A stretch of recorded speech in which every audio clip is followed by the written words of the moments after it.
besar.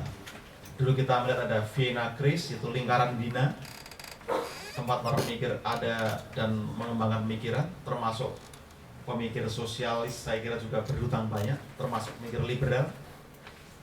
Yang Anda kenal barangkali kalau ekonomi ya Ludwig von Mises, gurunya von Hayek.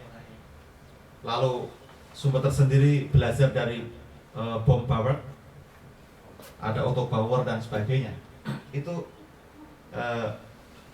tempat para pemikir mengembangkan pemikiran. Austria, karena kita melupakannya. Vienna itu tempat dulu ilmu bertumbuh.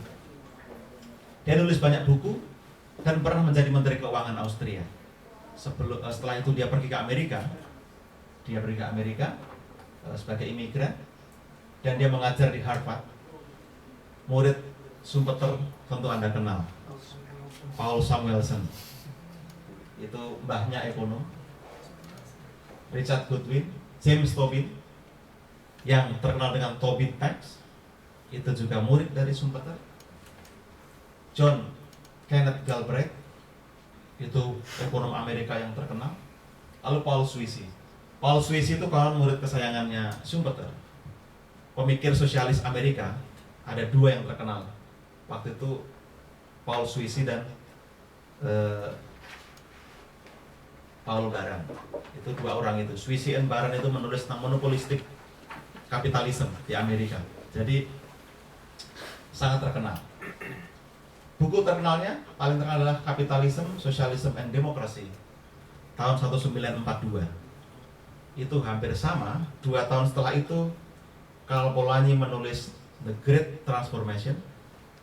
Lalu von Hayek menulis The Road to Serfdom. Itu yang menarik. Babak di sekitar Perang Dunia itu menjadi tempat momentum pemikir itu membuat refleksi, mau mengarah kemana sebenarnya dunia ini gitu ya. Itu kurang lebihnya. Saya menyarikan sedikit saja dari pemikiran Joseph Schumpeter yang relevan. Tentu banyak pemikiran dari yang lainnya, tapi saya ambil beberapa. Dia mengatakan negara modern itu tax state, negara yang hidup bergantung dari pajak. Nanti ada penjelasannya.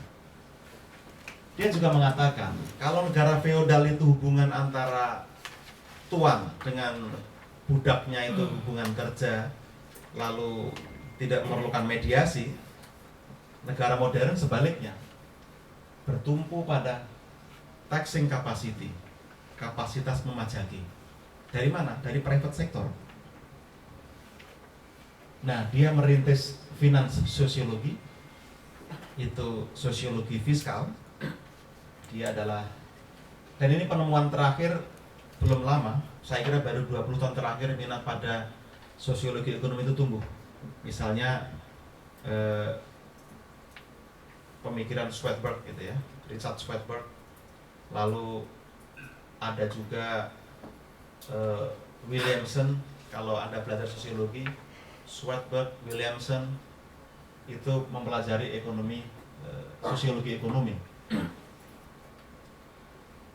Nah, waktu itu Schumpeter dipengaruhi oleh Goldstein, pemikir yang mendahului dia.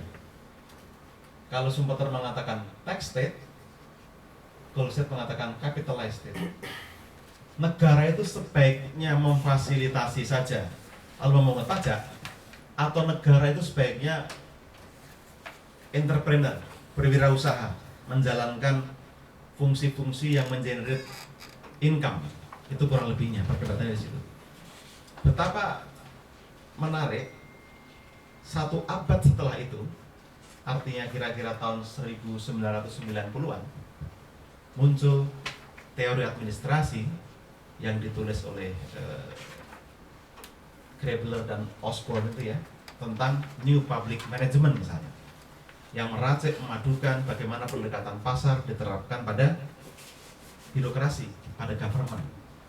Nah, pertarungannya ternyata sudah punya bibit 1 abad sebelumnya. Maka negara modern akan menjadi jembatan antara sektor private dan sektor publik, di mana logika sektor privat adalah otonomi, pengen bebas, ekstensif, dia ingin selalu mengembangkan dirinya, sementara logik dari private sektor adalah regulate, mengatur. Bagaimana memadukan dua hal ini? Ini yang menjadi hal menarik yang ingin kita lihat pada saat ini. Ada paradoks yang dilihat oleh Schumpeter. Negara yang mengatur, tapi takarannya, kalau terlalu mengatur, akan mematikan bisnis. Tapi kalau gagal mengatur, akan menciptakan persoalan, karena dia tidak bisa memajaki. Maka Schumpeter mengusulkan minimum stake. Itu yang berbeda dengan pemikiran Marxis. Mereka berpikiran negara itu harus diambil keseluruhan. Kalau komunis bahkan withering away the state, karena dalam negara bourgeois, kapitalis, pemerintahan itu adalah representasi dari bourgeois, dari kaum kaya, maka harus di withering away, harus diusir, harus dibuang. Itu kalau teori Marxis. Lalu negara pajak, tax itu mengalami krisis. Karena jika dia hanya bisa mengandalkan pajak, lalu pemungutan pajak sangat eksesif, menjadi agresif, membahayakan bisnis, flight, tax avoidance, keberlangsungan negara dan pun terancam. Bukankah terjadi saat ini? Ketika capital itu menjadi stateless, ekstensi multinational corporation sedemikian luas, kita mengalami kegagapan karena benteng pertahanan terakhir negara bangsa, negara modern adalah pajak. Coba kita lihat isu apa yang bisa diintervensi oleh multinasional atau negara lain kecuali pajak. Hampir semua sudah bisa diintervensi. Hanya pajak yang bisa menegaskan otoritas atau otonomi suatu negara bangsa saat ini. Walaupun juga sekarang jadi pertanyaan dengan adanya Facebook, Google, Twitter dan sebagainya, jadi pertanyaan. Tapi itu nanti kita diskusikan. Yang membedakan Schumpeter dengan Karl Marx adalah dialektika. Karl Marx kan tesis antites selalu Aufhebungnya, kalau kita pakai teori Hegelnya adalah kapitalisme ada kontradiksi di dalamnya, karena hubungan antara majikan dengan buruh yang tidak pernah bisa berdamai, selalu berkontradiksi, maka mau tidak mau sosialisme akan menjadi tujuan akhir, bentuk terakhir. Masyarakat komunis itu tanpa kelas. Itu yang diharapkan oleh para Marxis. Artinya apa? Artinya kapitalisme itu akan hancur karena logika internalnya adalah kontradiktif. Nah, itu yang dipikirkan oleh Marx. Tetapi Schumpeter berpikir berbeda. Tidak. Dalam kata kapitalisme ada creative destruction, destruksi kreatif. Kapitalisme menghancurkan dirinya untuk mencapai posisi kedudukan atau kondisi yang lebih sehat, lebih kuat. Ini paradoksnya. Menghancurkan diri untuk menjadi besar. Barangkali seperti biji yang harus jatuh ke atas tanah, mati, lalu tumbuh menjadi tanaman. Kurang lebihnya kan begitu. Melalui inovasi dan teknologi. Nah, sekarang yang terjadi memang bukan sosialisme yang lalu lahir, tetapi kapitalisme yang berubah bentuk. Maka dalam salah satu prolog bukunya, Friedrich von Hayek mengatakan, socialism is the longest and painful way to capitalism. Menurut Friedrich von Hayek sebagai olok-olok, sosialisme adalah jalan paling panjang dan menyakitkan untuk menuju kapitalisme.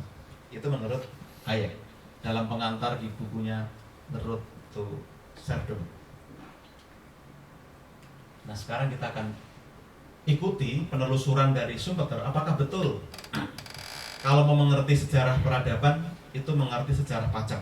Nah, kita akan menguji. Aristides adalah bapak keadilan pajak. Menurut Plutarchus, dia seorang fiskus yang ideal. Ini dicontoh oleh para fiskus. Kalau yang menetapkan pajak itu bukan sekedar dia berintegritas atau adil, tapi juga sedemikian rupa semua warga merasa dipajaki secara adil dan fair. Semua senang, bahagia, ada happiness. Nah, barangkali ini menarik kalau direfleksikan. Apakah selama ini pemungutan pajak itu juga sudah, kalau kita menggunakan maksimnya Immanuel Kant gitu kan, apakah ketika saya memungut pajak itu juga sudah memikirkan saat bersamaan wajib pajak itu juga merasa senang, merasa bahagia, bukan sekedar sebagai sarana saya, tapi sekaligus menjadi tujuan pemungutan pajak itu sendiri. Ini pertanyaan reflektif, saya kira penting diajukan.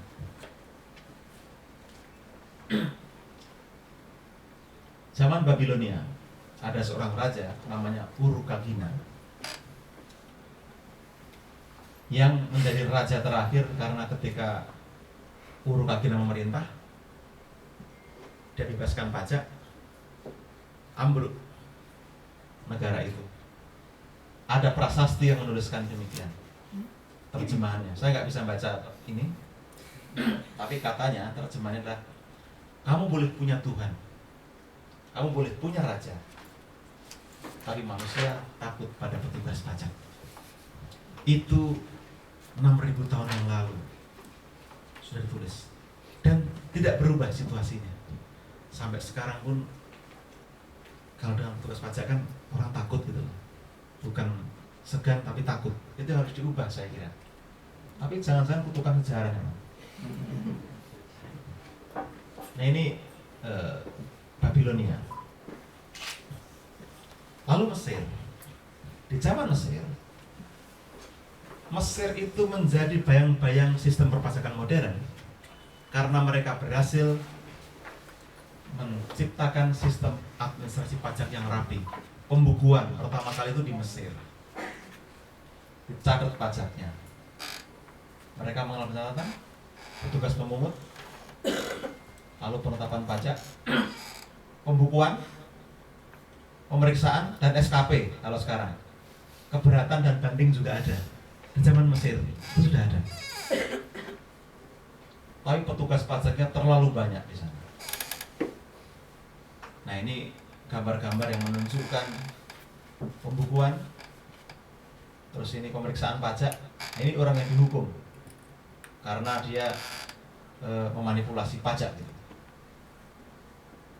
Ini pajak atas hasil-hasil pertanian. Objek pajak waktu itu pasti hasil pertanian. Dulunya dua jenis pajak. Titik itu pajak atas hasil bumi. Orang juga menyerahkan hasil buminya, gelondong pengareng-areng kalau orang Jawa. Nah pajak itu sedikit agak ke belakang.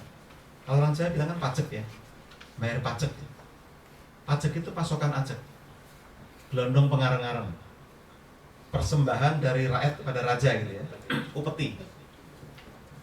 Nah sama. Yang kedua korve. Korve itu saya nggak punya beras, nggak punya kedelai, nggak punya jagung, tapi punya tenaga. Maka korve itu pajak paling dasar. Orang nggak punya apa-apa, tapi berkontribusi pada negara waktu itu. Korve itu bayar pajak pakai tenaga. Itu yang dulu terjadi. Lalu Mesir mengalami kemunduran dalam sistem perpajakan dan dalam peradabannya juga. Itu karena perilaku birokrasi pajak yang memungut pajak terlalu tinggi dan korup sehingga memicu penghindaran pajak. Jadi benar yang dikatakan penelitian misalnya oleh Rihai Bilkauni itu, dia meneliti ternyata kepatuhan pajak berbanding terbalik dengan korupsi. Makin rendah korupsi, makin patuh wajib pajak, dan sebaliknya. Terkonfirmasi bahkan sejak zaman Mesir, ketika sistemnya korup, tarif pajak tinggi, orang menghindar pajak.